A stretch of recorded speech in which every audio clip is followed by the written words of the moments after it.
All right, welcome everyone. A early Merry Christmas and a belated Happy Hanukkah to everybody who's joining us today. In case we haven't met before, I'm Linda Ely, and I'm going to be the master of ceremonies today. Those of you who may have joined us in the past notice that I've taken Eric's seat. He is normally our moderator, and he's not the only change in today's presentation. Normally, we have Jake Eggett contributing remarks, and he is here in person. But he's picked up a bug and a convenient case of laryngitis. So true to our team approach, David, Eric, and I are going to be stepping in today, and Jake's going to be playing social media director instead. First of all, a little housekeeping. You may have noticed you've all entered the presentation today on mute, and this is to keep the incidental background noises to a minimum. I sure hope our landscaping company, who tends to send the absolute noisiest leaf blowers to my window, got the memo. Well, time will tell. But we do absolutely encourage your questions, and you can submit those by selecting on the Q&A button, which is at the bottom of your screen. I'm going to be monitoring those as we go along, and we'll try to get to all of them before our time is up today. In the event we do run out of time, however, we will follow up with you individually on any questions that you may have following the presentation. Our prepared remarks are intended to take us out about 30 minutes, and then we'll do Q&A to follow. So along the theme of teamwork today, we want to make you aware of a few new faces we have joining us in the firm. This fancy graphic shows you the makeup of our team. We have David, Eric, Jake, and myself as your advisory team. And then backing us up in the planning department, we have Myra Alport, Amy Diamond, and now Javier Jimenez, who joined us in November as our newest paraplanner. In support, we have Amy Burchett and Kim Koslow, whom you all know already, and joining them just this week, LaShondra Smith. So we're very excited to have Javi and LaShondra joining the Copperwynd Financial team, and we know you're going to find them to be just as hardworking for you as the rest of us. So with introductions out of the way, let's get to it.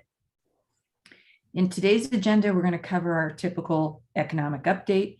Then we're going to follow that with a discussion on the impact of recent decisions and comments made by the Federal Reserve, and then close out with an update on a few year-end items of import, but especially the tax proposals that are currently under consideration. So I get the task today of kicking us off with the economic data. So let's talk data. If you torture the data long enough, it will confess. So says Nobel Prize-winning economist Ron Kowaj. And what does that mean? Well, I don't know about you, but if I'm reading the internet or articles out there, it feels like we're being inundated with a whole bunch of data every single day, lots of different sound bites, spouting off statistics that support those various and often opposing opinions. So what do you trust? Who do you trust? Well, this is a large part of why we use models, frankly. I mean, it helps us take the emotion out of the investment decisions. But obviously, we look at a lot of data to explain the behavior of those models. And one of the things we're always watching is the unemployment report. Well, not unlike recessions in the past, we saw a huge drop in employment with the pandemic. That's our red line there, losing 22.4 million people losing their jobs within mostly the first 60 days of that shutdown last year. Now, to date, the green line, we've seen a recovery. 18.2 million people have returned to work. But as you can see, we're still 4 million people short of a complete recovery to the pre-pandemic levels. We strongly believe we may not see those 4 million people come back to work. Now, in addition to the 10,000 retirees a day who are hitting full retirement, we lost almost 2 million workers last year who took early retirement as the pandemic led a lot of people to reevaluate their work-life balance. We hear those conversations around our conference room table all the time. Other workers are struggling to return due to a combination of factors. You have skyrocketing childcare costs, skyrocketing rent prices, which are up over 25% in many cases. And that's made a return of those low-paying service jobs pretty unworkable for some families. So the other labor report that we look at, or the other job information we look at, is the Job Opening and Labor Turnover Survey, or the JOLTS report. This tells us how many job openings we have versus how many people are considered unemployed and looking for work. And it paints a pretty similar and interesting picture. Now, the orange line here shows us the number of job openings we currently have, about 10.4 million. The purple line shows us the number of unemployed persons. That number obviously jumped at the start of the pandemic, but has now dropped to 7.4. Actually, I think it's 7.2 million as of last Friday's report. This is the past Friday. Still, it's a 3 million person shortfall between the number of people looking for jobs and the number of openings companies need to fill. And I would say that looks pretty robust for a jobs market. Now, Economics 101 says if you have a mismatch between supply, in this case, the number of workers, and demand, number of job openings, as we do, this is going to result in price adjustments, a euphemism for higher wages. And in this case, we find employers needing to raise wages and benefits in order to attract that smaller supply of workers, which probably is going to help fuel inflation. In fact, we have seen inflation numbers jump once again, up from 5.4% the last time we met with you to now over 6.2% for the latest period. And it's showing up everywhere, not just in the job market, like the current cost of fuel. Now, you may not be paying this much for fuel right now, but it might feel like it. If you filled your tank up lately, you might have been shocked to see prices that usually belong in California and maybe Europe, but not Arizona or Utah. Again, we have a supply and demand issue. The majority of Americans are still doing most of their traveling in the United States. More demand for gasoline. And we're back to work or back to getting out of the house, so more demand for gasoline. And on the supply side, OPEC has been very disciplined about keeping all its member countries, including Russia, within narrow supply limits, which has also driven up and kept prices higher. This is one case, however, where we believe that high prices will ultimately be the solution for high prices, because the US is not fully dependent upon Middle East countries to supply our fuel needs. With the price of oil approaching $70 a barrel, we should see producers in the fracking states start to pick up operations once again. Now, these things will take a little bit of time to ramp back up, but we expect to see lower prices at the pump, lower prices to you in your tank. But if filling up your tank wasn't shocking enough, how about your grocery bag or your garage or your new home, if you were actually the winning bidder on that home? Appliances, cars, eggs, even Christmas trees, everything's jumped up in price, 10%, 20%, 50%. Believe it or not, in the case of Christmas trees, 100%. So if you haven't gotten your tree yet, be prepared for that bite. It still comes down to supply and demand, though.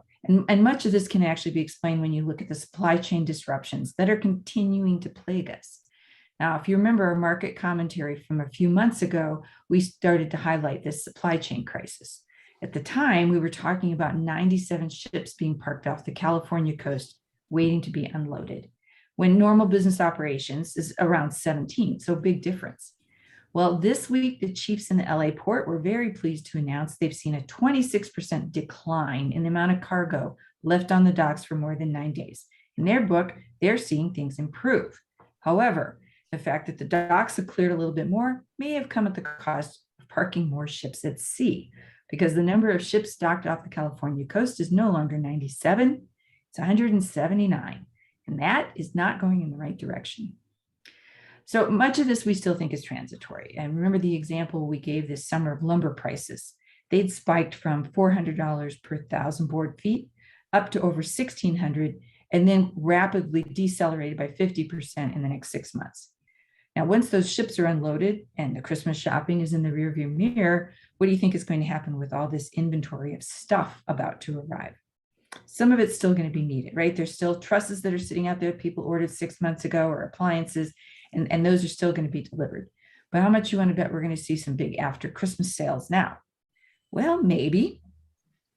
But what we think will not be transitory is what we're seeing in wage growth. Ever since the housing crisis in 2008, we have talked a lot about the lag in wage growth experienced by the middle class. In fact, in the decade following the Great Recession, after you adjust for inflation, the average worker actually lost some of their purchasing power, making it look a lot more like wages from the 1990s, not the 21st century. I think it's fair to say we're catching up now and making up for some lost time. Now, of course, we saw wages decline briefly during the first year of the pandemic, but with this recovery, very unlike what we saw coming out of 2008, people were still happy just to have a job. It's been a pretty rapid return to business, but I think it's fair to say it hasn't been business as usual. And this is the time of year where we start to see employment numbers jump because we have seasonal hiring. And Amazon is a great case of this, a great example. they were looking for over 100,000 additional seasonal employees. And in order to attract them, they were offering $18 per hour plus a $3,000 signing bonus, which over 2.5 months of employment, that averages out to $25.50 an hour. We've seen across all markets an average increase in wages of over 11% just in the last 3 months. Employers don't get to take those raises away. Furthermore, in a shrinking labor market, which we've just been talking about, it will continue to drive employers to incent new workers with higher wages or better benefits. By extension, a need to expand those same wages and benefits to keep existing workers, all of whom are going to go out and buy a new house or buy a new car, buy a new iPhone, and potentially keep that inflationary loop running. Now, this is where we start to see a potential impact on markets and Fed policy, isn't it, David? Absolutely, Linda. If we look at some times when we had inflationary impact to the currency, you saw some big shifts in where globally you should be investing. And this is a chart that I like to look at. It goes back to 2003 to 2007. The blue line is EEM. It's an emerging market ETF that we've invested in the past. And the red line is the S&P 500, SPY. It's an ETF for the S&P 500. During that time frame, the dollar was devalued against a lot of currencies because of various things, but one of them was interest rates. And what you saw is emerging markets trounced the U.S. market during that time frame, 410% versus 86%. But then if you flip it to another time frame, the last decade, it's nearly exactly the opposite, because the dollar strengthens. The dollar, we were doing quite well with inflation during that time frame, and emerging markets was only up 51% versus being up in the S&P 500 over 300% during that time frame. Now, you see that a lot of times when there is inflation in one country or one region and not in the rest. A perfect example is Turkey, that has seen their currency drop 75% in the last 5 years because of inflation. And they've got other issues there. They've got someone that's not very good for president. We won't go down that political thing for Turkey.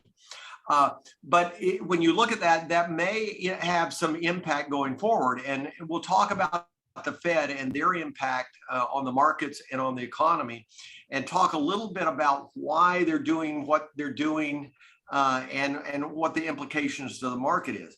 So the Fed has basically two mandates. One is stable prices, which they define as 2% inflation.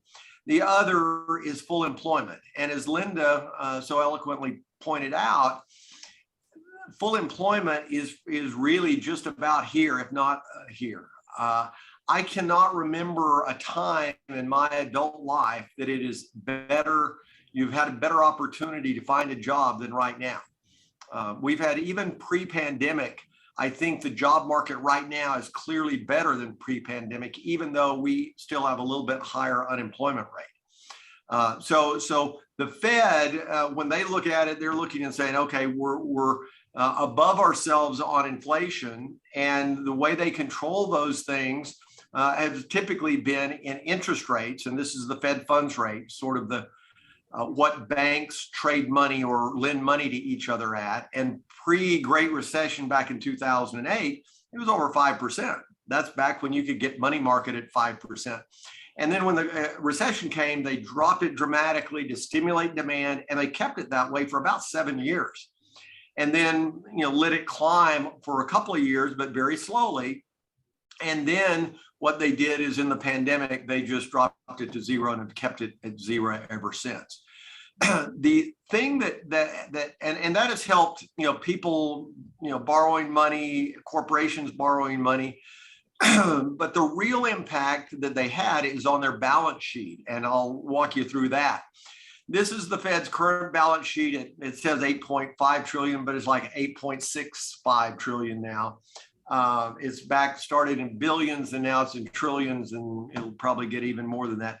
But if you go back to 2007, 2008, you see at very low levels. It was less than $1 trillion.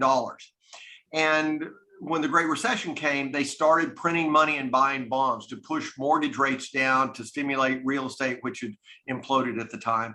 And over about a 3 or 4 year time frame, they grew that balance sheet from less than $1 trillion up to $4.5 trillion.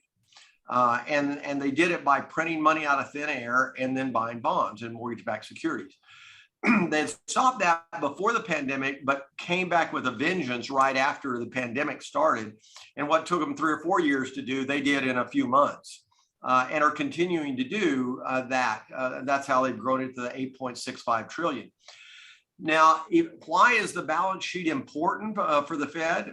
It's because of its impact in the market. As they push that money into the system, the financial system, it causes risk assets to go up. And when you look at the S&P, you can clearly see the correlation with the Fed balance sheet. And the Fed balance sheet is not going up because the S&P 500 went up. It's going up because they're just buying bonds. The Fed balance sheet is going up, and when it goes up, the S&P 500 is going up.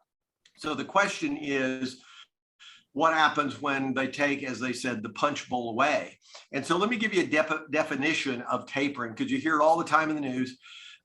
Just so we're clear, it's the reducing of the creation of money out of thin air by the Fed. They have a unique ability to do that because they control that. And then using that money to purchase bonds. And so tapering is slowing that purchasing of additional treasury bonds and, more importantly, mortgage-backed securities. Because when they buy the mortgage-backed securities, it pushes yields down because there's an inverse relationship. If rates go down, bond prices go up, and vice versa. And so if they're buying and raising that price, then the yield goes down and you get a lower mortgage rate. And so that's what they're talking about doing. Now, the question is, what's the impact of that? And I love this picture because that's, I think, the risk that we have here of what the market and the economy says to the Fed. You take something away from a child and they're not really happy. In fact, they're a lot more unhappy than they were if you would have never given them that. And so that's where we're sort of at. And a lot of the stock investors, not just on the bond side, but the stock investors have come to the conclusion that the Fed's always going to bail them out. As anytime you have a market correction, they're going to change and start printing money again. Even though the Fed will say they don't do that, the last history over the last 12 years shows they do. And so what's the impact here? It can be higher future interest rates on bonds and things like that. On mortgage rates go up, housing price is probably going to slow to go down. And it will also compete against stock. Because if I could get a 5% treasury bond like I could pre-2008, I might buy that instead of a stock if I want to take a lot less risk. But the big loser here is going to be the government funding costs. It's going to go up dramatically, and the deficits if that happens. Because the start of the Great Recession, there was 10 trillion of federal debt. Today there's 28 trillion, and it's not slowing down. It doesn't matter who's in Washington; they just write checks. Different parties write them to different people, but the reality is when politicians get a hold of the checkbook, they write checks because it gives them power. Now, the last time we had a taper tantrum, excuse me, like this was back in 2013. And if you look at the top chart, it's talking about the yield on 10-year treasuries. And from May until September, the rate went up dramatically, about 1.35% increase. The bottom panel is what it did to the price of the aggregate bond index ETF that invests in treasuries and investment grade securities. It dropped 5% basically in about 4 months. And if you were holding a 10-year treasury, you were down nearly 10%. If you were holding a 30-year treasury, you were down nearly 20% during that time frame. So people look and say, well, David, shouldn't we be out of bonds if you think rates are going to go up? Well, yes, if you were just going to buy and hold, you absolutely would. But that's not the way we do it. And you guys saw it in 2020 and other times over the last decade. We've been running our strategy on bonds for well over a decade. And Eric, can you walk us through why our strategy is different than just buying it and, oh, it's going to go down because rates are going up? Sure. Yeah. Thanks, David. So yeah, we haven't seen the taper tantrum yet, and the Fed meets again next week for the last time this year, and we're going to continue to hear more about that. But really, we discuss, pretty regularly internally, and I know we've gotten questions from you guys about how is it that we're going to make money in bonds, and so we felt it was appropriate to kind of take this opportunity to talk about our first and really most widely used model, which what we call total return. So the chart you're looking at now is the universe of assets that we review to potentially invest in when it comes to the fixed income side of the portfolio. So the bars above the black line are the current yield of these assets, and the bars below the black line are how far each asset dropped over the last 10 years.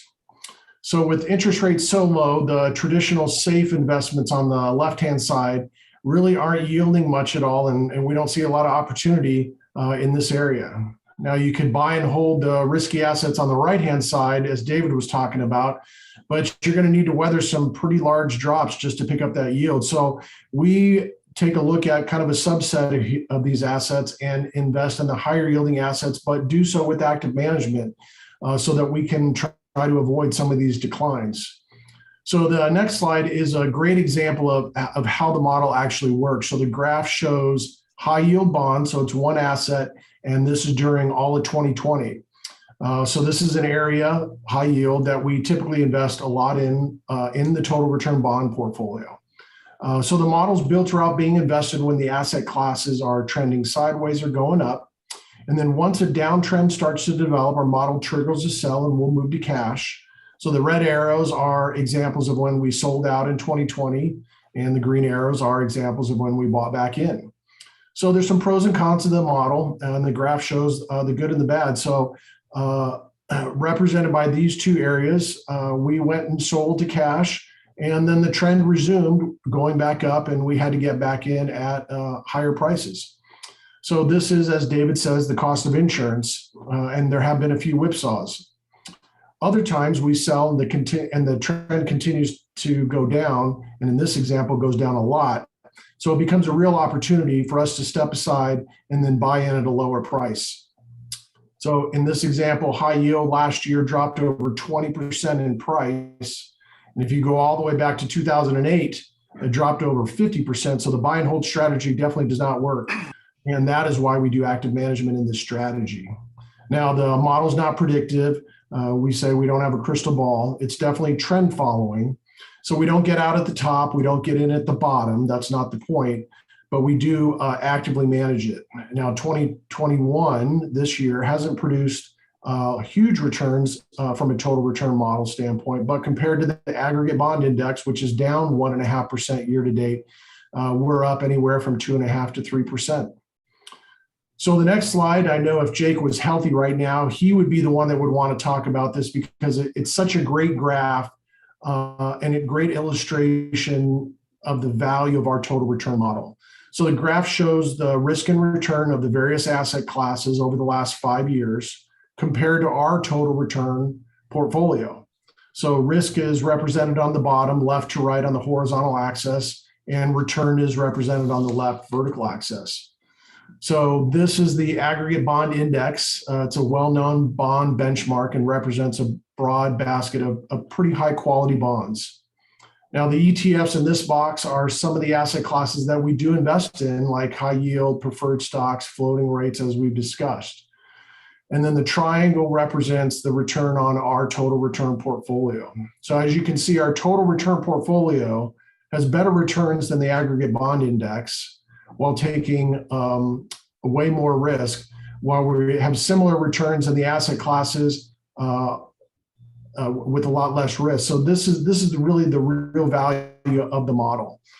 And so, take a look at this. Let us know if you have questions. I know we've talked a lot about total return in our meetings with you. Hopefully this gives you a little bit more insight on how and why we do the things we do in total return over the last 10 years, and while we'll continue to invoke this strategy going forward, even though we have some headwinds ahead of us. So with that, we'll transition to what we're looking at for the rest of the year as the year end quickly approaches. So there's a lot of headline news that continues to drive market volatility, as most of you probably know. The new variant is one of the top things that we see every day that comes out. And we're watching it, but really don't understand how it's going to impact the economy. Does it continue to slow down the economy? Does it continue to stack up all the ships in the harbors? What's the impact on the economy versus the market? And as we always say, the market is not the economy, so please don't confuse the two. But we're really going to have to wait and see, like everybody else, on what the impact is. The government shutdown was an item that used to be on this list that we took off because Congress actually resolved that issue.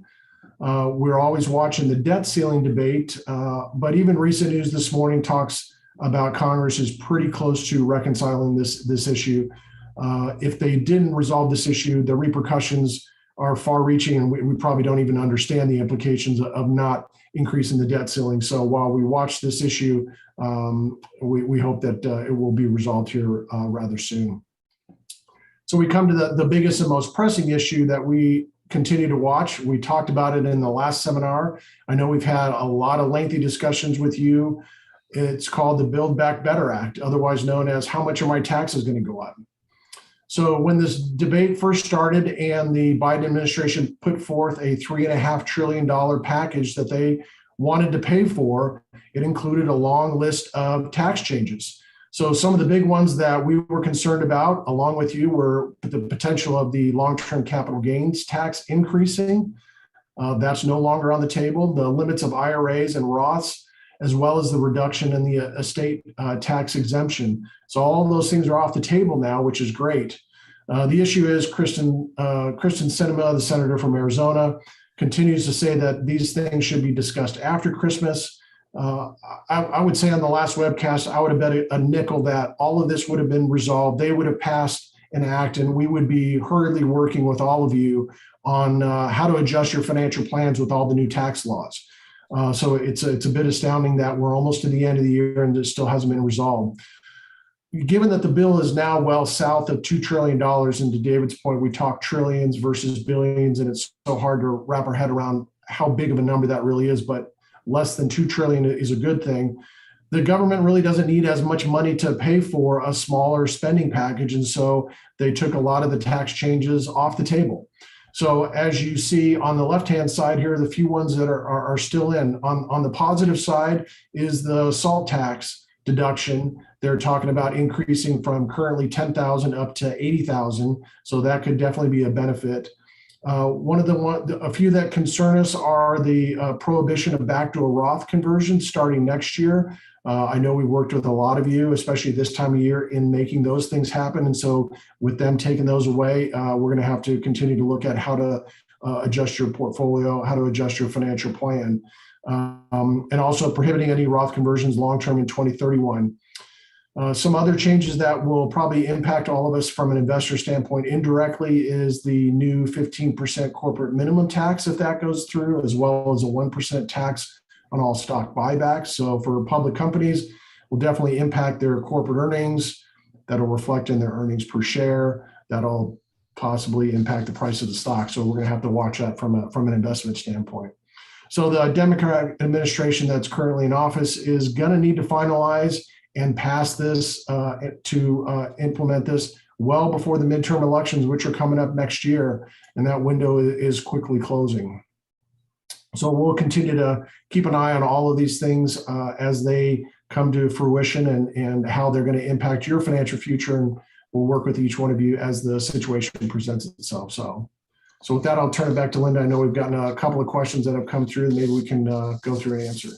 Yes. So I'm going to throw the first question back to you, Eric, but I'm going to remind everybody who's on today's call, if you just hover over the bottom of your screen, over the Q&A button, that'll allow you to type in your question, and this would be the time for you to shoot us some tough ones.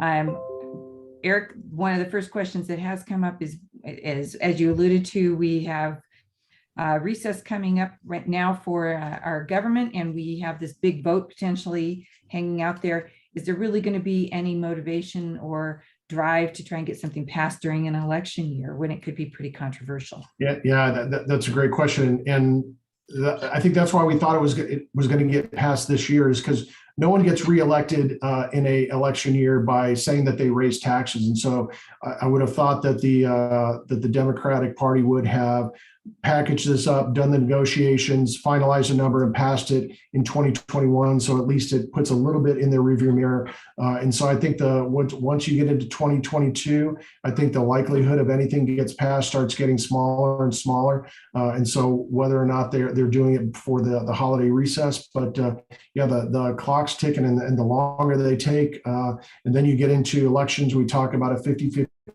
Senate. Does that change on who has the majority, especially on the House side? And then, if you have a new party in power, who knows what's going to happen? So they need to figure things out if they want to pass anything at all, trillion or billion.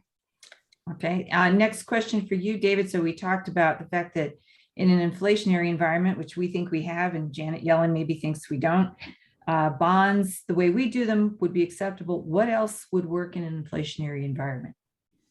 Well, a couple of things. One is floating rate bonds, because interest rates go up. A floating rate bond doesn't go down in price; the yield just goes up.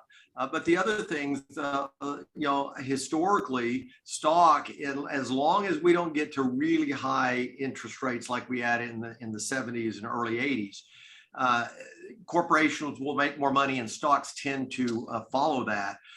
So stock allocation is usually a pretty good hedge on inflation. Now, also, that's one of the reasons I brought up the time frame of 2003 to 2007 on emerging markets. If other regional areas or countries around the world are not, if they have a lot less inflation than we do, and their currency goes up relative to our currency, then we will do a lot more international investing. The last decade is probably we've done the least international investing that I've ever done in my entire life, because the S&P and the U.S. market was trouncing nearly everybody. There were short periods of time that other countries were doing better, other regions, but not any sustained. I mean, and I could see that reversing, where we are investing more international, more emerging market, because their currencies are going up relative to the U.S. dollar, and that we'll continue to monitor that. But we've had some head fakes probably 3 times in the last decade, where I thought, okay, it's coming back, and then voila, it goes down, the NASDAQ goes up, and it's like, okay. So we're not, but like most, as Eric pointed out, on the fixed income side, nearly all of our models are looking at trends. And so we're not going to say, I've got a crystal ball, and I know, even though it's not doing well, that next year it's going to do phenomenally well, so we're going to invest there. It goes back to what we've talked a lot about, is that what we have is we've got a market that we have to invest in, that market, not the market we hope we have, not the market we think we should have. Because I will tell you, after following the markets for 40 or 50 years now, nearly, the one thing is that you don't know a lot. Because something changes. Pre-2008, lots of strategies that worked well did not after post-2008. Why? Because we'd never seen a $4 trillion and now an $8 or $9 trillion Fed balance sheet. And that was all central banks all around the world doing that. Things can change. And so you have to adapt. And that's what we try to do. Yeah, those are some pretty big numbers. And actually, one of the other questions has to do with we've talked about real estate prices in past conversations and how those have gone up, and that tends to be a pretty good hedge for inflation as well. Where do we see real estate prices going from here? I'll start that one if you want to jump in, David, with any of your comments. But I think it's fair to say higher prices have definitely calmed the frenzy over purchasing. I think a lot of buyers have decided to sit back and let things kind of calm down a little bit and let some inventory return to the markets. The question is, will inventory levels go up before the Federal Reserve starts raising rates? And I've seen projections. What did you see, Dave? It was like 4.5% is the expected mortgage rate by the end of this year. Isn't that what we were seeing? You mean by the end of 2022? Yeah. Some are as high as that. Most of them are, in the high threes, 3 I think the last I saw, I can't remember if it was Goldman or Morgan Stanley came out and it was 3.7%. But when you go from, it's crazy. And Jake, you probably don't remember it, and Eric, you may not either. You guys are too young, but when people say rates have gone up, they're 3% mortgages, and I'm like, you should be quiet, because I've seen 16% mortgages, and but part of that, I think, Linda, is going to depend upon how quickly those rates go up. If they go up real quick, then what happens is you look and say, well, I can't qualify for that, that house. And if you can't qualify, then the problem is when, and we've seen it before, if rates go up on mortgages quickly, then you don't say, I can't qualify for that $500,000 house. I'll just go buy that $350,000 house. You don't want that. You looked and wanted and thought you had the 500, so you're not going to do it. So you just stop. And then if enough just stop, then that 500 starts going down. Now, like I said, it will really depend, I think, on how quickly it goes up, and how many new houses get built. Because we had 4, 5, 6, 7 years where we were not building enough houses after the Great Recession and the debacle in housing there, and now we're trying to catch up. I will tell you, like you talked about, high prices, solution to high prices is high prices. Builders typically do not, they're not very good at judging the market. And they will say, the market looks like this, just keep building. And they won't realize when it turns, and they'll just keep building, and then there'll be an air pocket. So, but we'll see. Maybe they learned their lesson, but at the same thing, you look at car. I was on Frank Lloyd Wright Boulevard yesterday, went by the Cadillac dealership. It looked like it is closed down. They couldn't have had 10% of the cars that they usually have. And I suspect car dealerships are going to buy as many as they can in the next 2 years. Car companies are going to make as many as they can.